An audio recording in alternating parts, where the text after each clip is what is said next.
All right, Chop, you had a couple leftover topics with Cowboys team building, Jerry Jones at peace.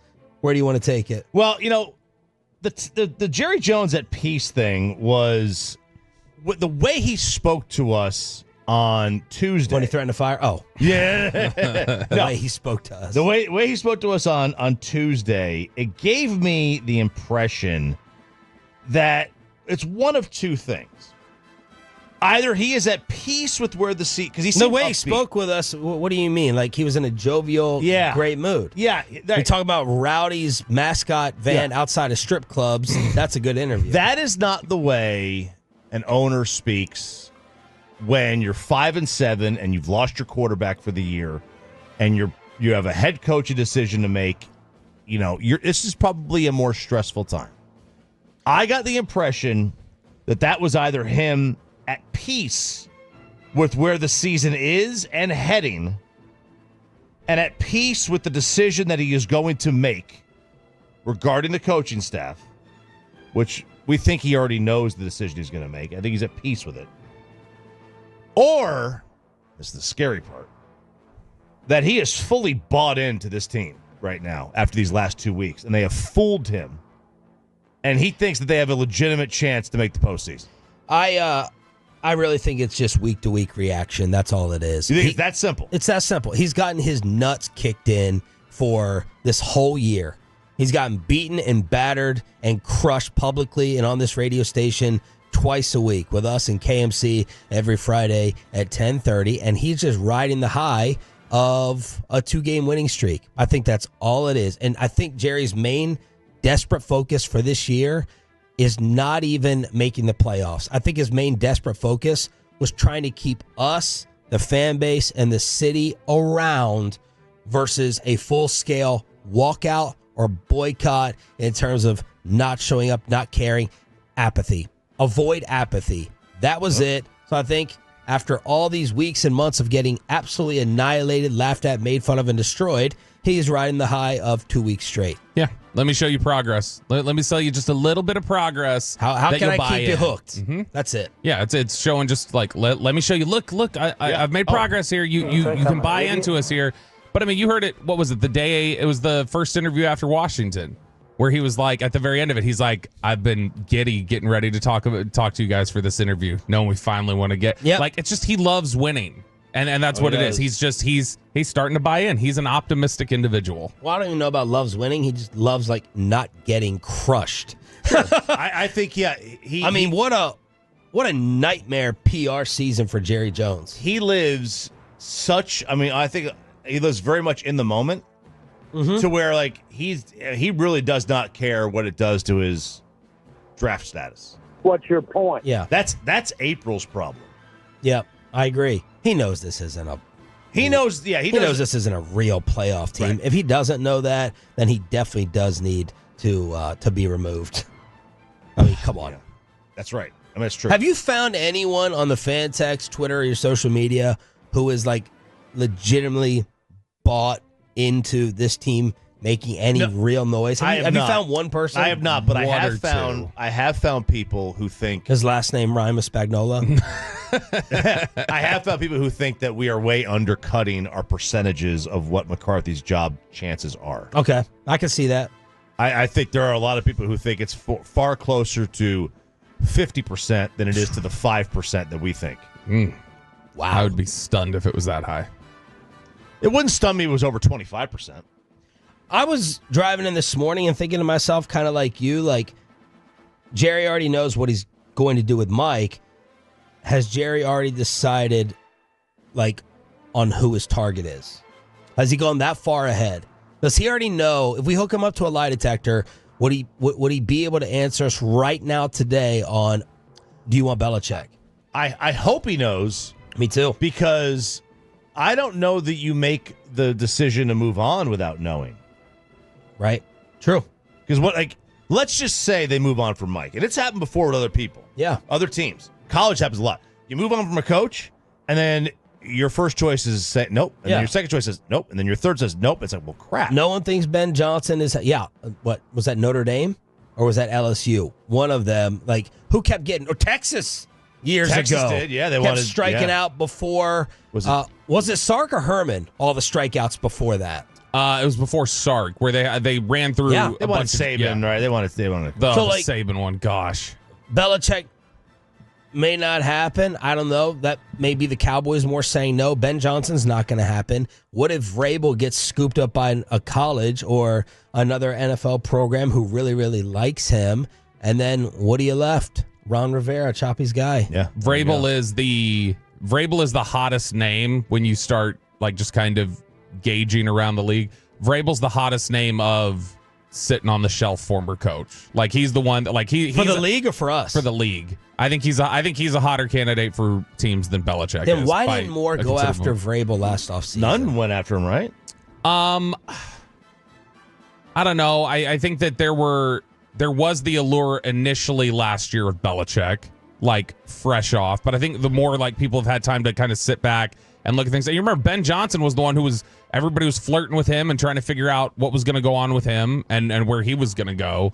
And so I think just at the time there was a little bit of a focus on the Belichick aura initially coming free. And then the more that he did interviews in Atlanta or, some of the discussion that you heard around him, Dallas could have brought him in here last year.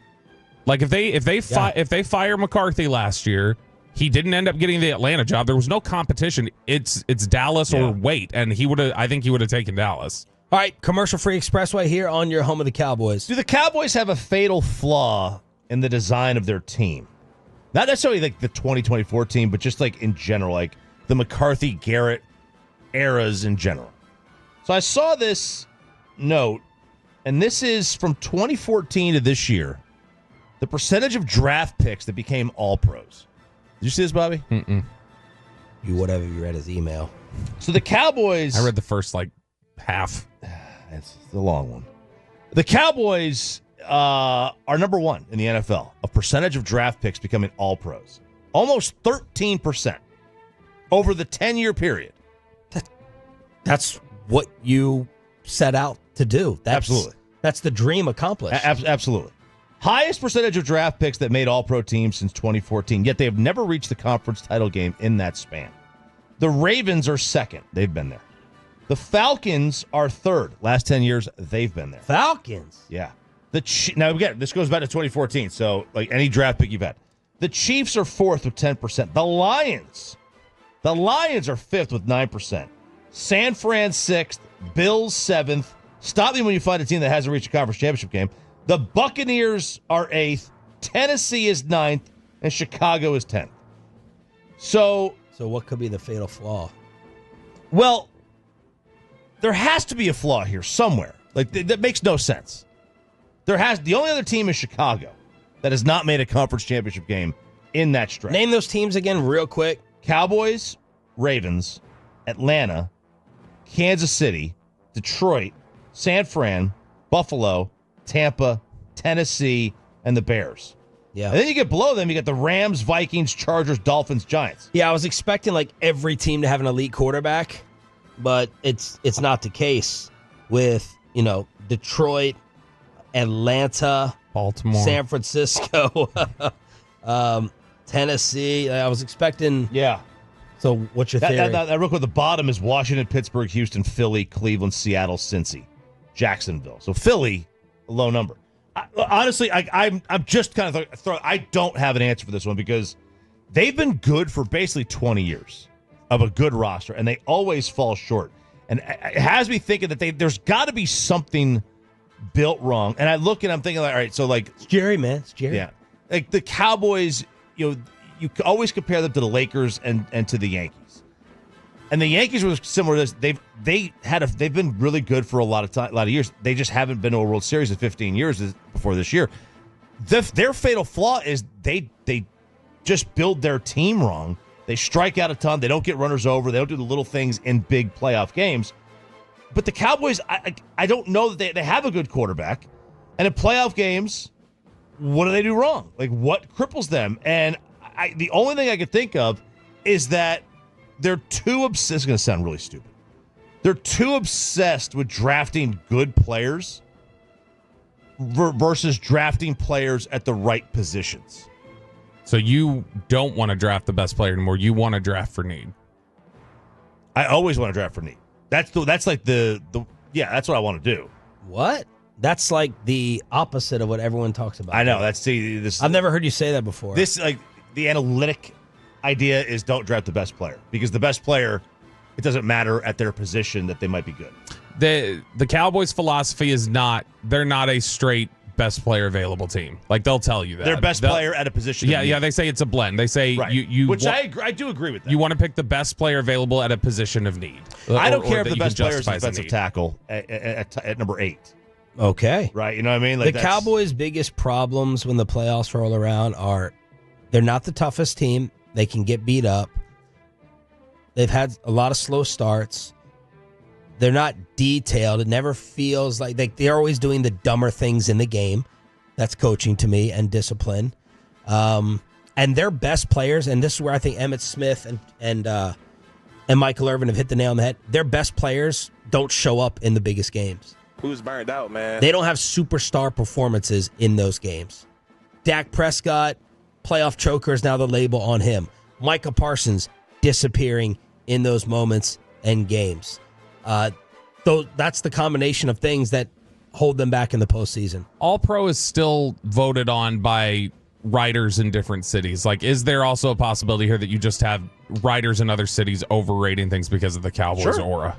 Right, and that your roster's not as good as Baltimore having that many. I don't think so. All-Pros. Give me the player who's the All-Pro, and then we can talk about whether they're overrated. Yeah, who didn't deserve it? Micah Parsons is not overrated. CeeDee Lamb is not overrated. Granted, from the 817, I bet you 60% of ours are offensive linemen. Zach Martin has not been overrated. No, Zach. I mean, in that time, you've had Travis. I'm sure Frederick was an All-Pro at some point. Yeah, Zach, Tyron, like you said, Tyron. Like you've had, and that's.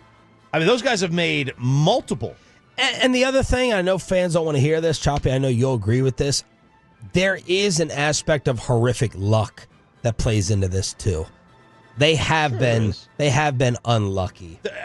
You'll never convince me that if Romo catches that snap in 2006, you'll never convince me they're not in the Super Bowl. They would have beat Chicago the following week. Now, would they have beat New Orleans if they played them? I know New Orleans worked them that year, so maybe not. But they're at least at the conference championship game. They would have gone to Chicago. The Dez catch. The Rodgers completion on the sideline. Mm-hmm. These are bad luck things that happen to you. So it's all big combination, and it's a big discussion when you're talking about 30 years, basically. Yeah, and those are just All-Pros in general, right? So those can be second team. It's not necessarily first team All-Pros, because I'm just looking over the full first team All-Pros they've drafted, and the positions are like running back, offensive line, running back. Like, I mean, there's some others in there who are, you've got Micah Parsons, you've got Diggs and Bland.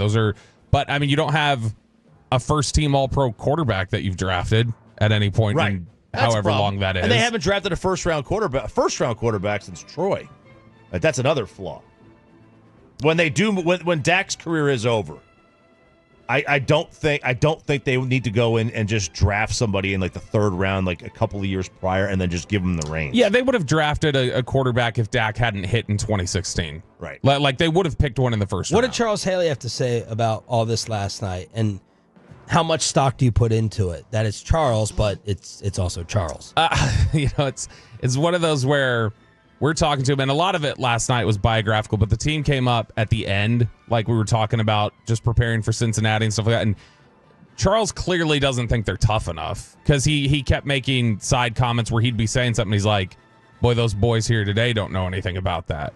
And he'd like make a side comment like that when talking about how tough they were, how they played for each other. That was one of the things that he was really critical of about not just today's Cowboys, but today's NFL in general.